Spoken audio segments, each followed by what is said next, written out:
About 5 years ago, I lived downtown in a major city in the US.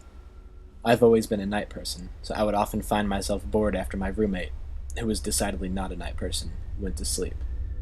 To pass the time, I used to go for long walks and spend the time thinking. I spent 4 years like that, walking alone at night, and never once had a reason to feel afraid. I always used to joke with my roommate that even the drug dealers in the city were polite, but all of that changed in just a few minutes one evening. It was a Wednesday, somewhere between 1 and 2 in the morning, and as I was walking near a police-patrolled park, quite a ways from my apartment. It was a quiet night, even for a weeknight, with very little traffic and almost no one on foot. The park, as it was most nights, was completely empty. I turned down a short side street in order to loop back to my apartment when I first noticed him. At the far end of the street, on my side, was the silhouette of a man dancing. It was a strange dance, similar to a waltz, but he finished each box with an odd forward stride. I guess you could say he was dance walking, headed straight for me. Deciding he was probably drunk, I stepped as close as I could to the road to give him the majority of the sidewalk to pass me by. The closer he got, the more I realized how gracefully he was moving. He was very tall and lanky, and wearing an old suit. He danced closer still, until I could make out his face. His eyes were open wide and wild, head tilted back slightly, looking off at the sky. His mouth was formed in a painfully wide cartoon of a smile. Between the eyes and the smile, I decided to cross the street before he danced any closer. I took my eyes off of him to cross the empty street. As I reached the other side, I glanced back, and then stopped dead in my tracks. He had stopped dancing and was standing with one foot in the street, perfectly parallel to me. He was facing me, but still looking skyward, smile still wide on his lips. I was completely and utterly unnerved by this. I started walking again, but kept my eyes on the man. He didn't move. Once I had put about a half a block between us, I turned away from him for a moment to watch the sidewalk in front of me. The street and sidewalk ahead of me were completely empty. Still unnerved, I looked back to where he had been standing to find him gone. For the briefest of moments, I felt relieved, until I noticed him. He had crossed the street, and was now slightly crouched down. I couldn't tell for sure, due to the distance and the shadows, but I was certain he was facing me. I had looked away from him for no more than 10 seconds, so it was clear that he had moved fast. I was so shocked I stood there for some time, staring at him, and then he started moving towards me again. He took giant, exaggerated, tiptoed steps, as if he were a cartoon character, sneaking up on someone. Except he was moving very, very quickly. I'd like to say at this point, I ran away, or pulled out my pepper spray, or even my cell phone, or anything at all, but I didn't. I just stood there, completely frozen, as the smiling man crept towards me. And then he stopped again, about a car length away from me, still smiling his smile, still looking to the sky. When I finally found my voice, I blurted out the first thing that came to mind. What I meant to ask was, "What the hell do you want?" in an angry, commanding tone. What came out was just a whimper. What the hell? Regardless of whether or not humans can smell fear, they can certainly hear it. I heard it on my own voice, and that only made me more afraid. But he didn't react to it at all. He just stood there, smiling. And then, after what felt like forever, he turned around, very slowly, and started dance-walking away. Just like that. Not wanting to turn my back to him again, I just watched him go, until he was far enough away to almost be out of sight. And then I realized something. He wasn't moving away anymore, nor was he dancing. I watched in horror as the distant shape of him grew larger and larger. He was coming back my way, and this time, he was running. I ran too. I ran until I was off the side road and back onto a better lit road in sparse traffic. Looking behind me then, he was nowhere to be found. The rest of the way home, I kept glancing over my shoulder, always expecting to see his stupid smile, but he was never there. I lived in that city for 6 months after that night, and I never went out for another walk. There was something about his face that always haunted me. He didn't look drunk. He didn't look high. He looked completely and utterly insane. And that is a very, very scary thing to see.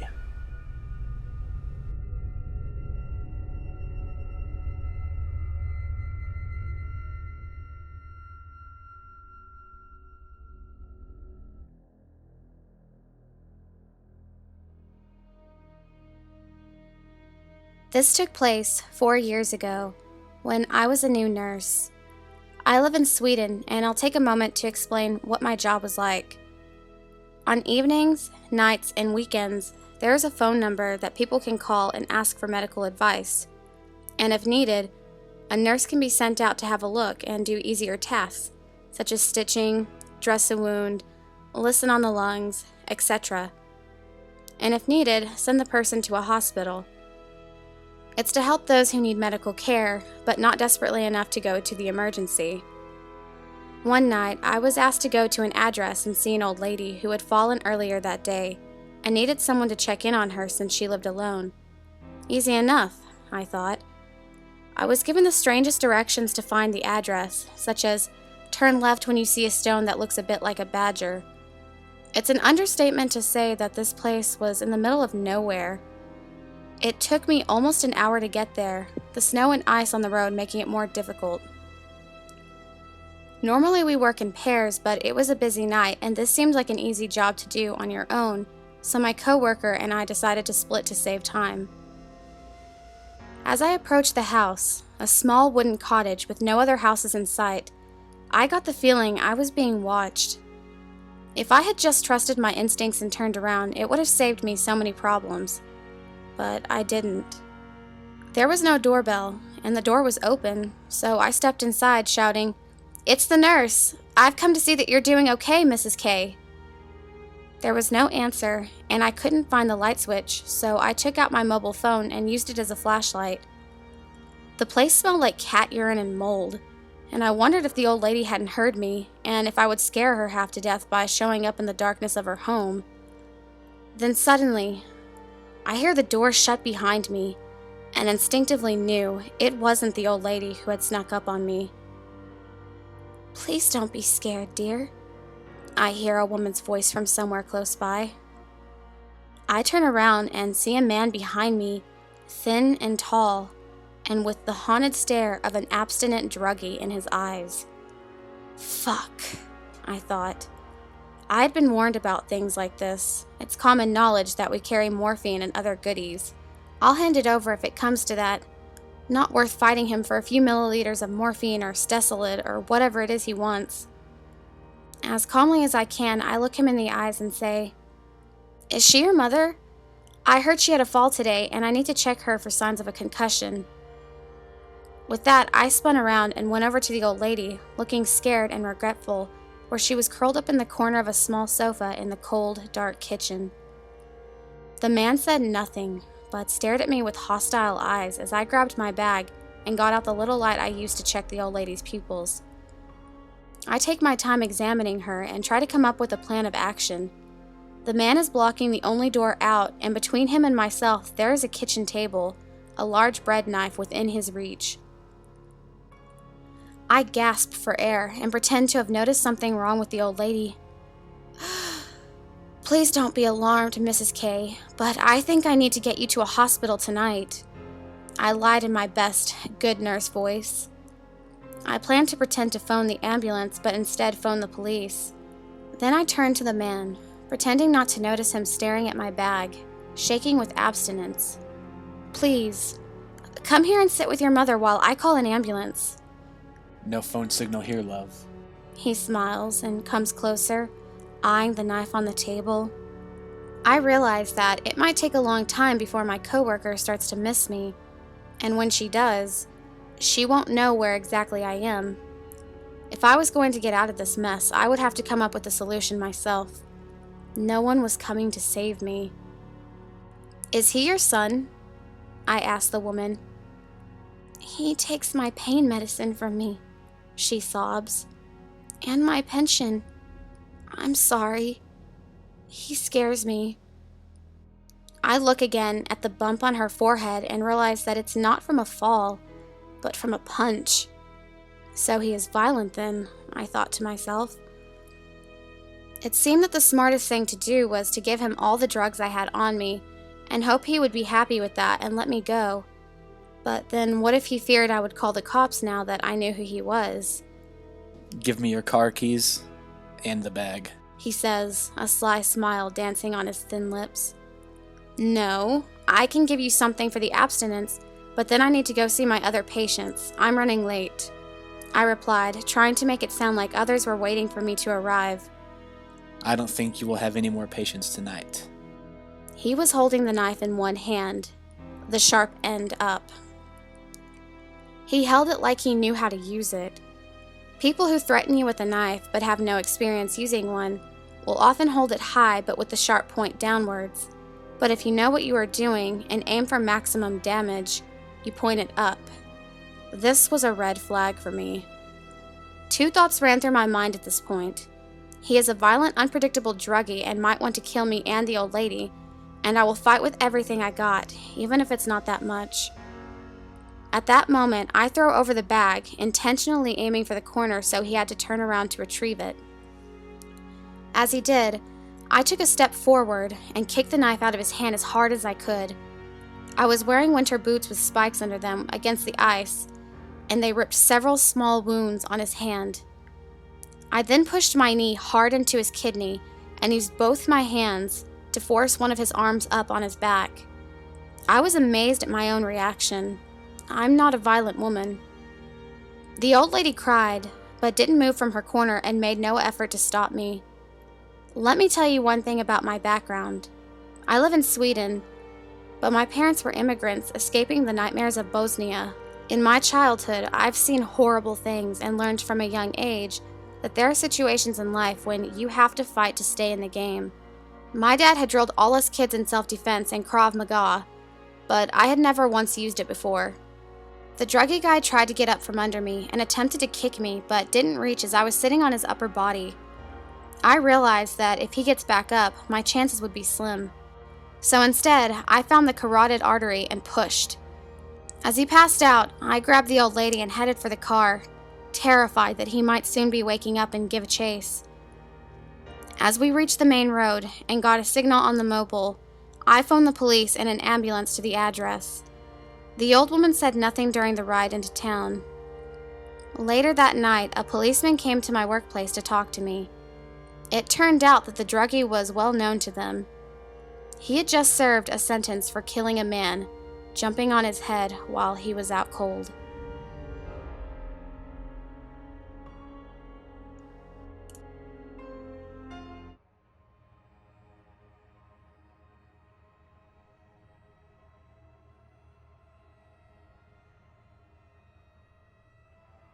This was, going to be short, but the memory sprung into my mind a couple days back, and I thought it would be worth sharing. I live in North Wales, UK. For anyone who has had the pleasure of visiting, it truly is a beautiful place to live. Though, for an adolescent boy, it is certainly lacking in things to do.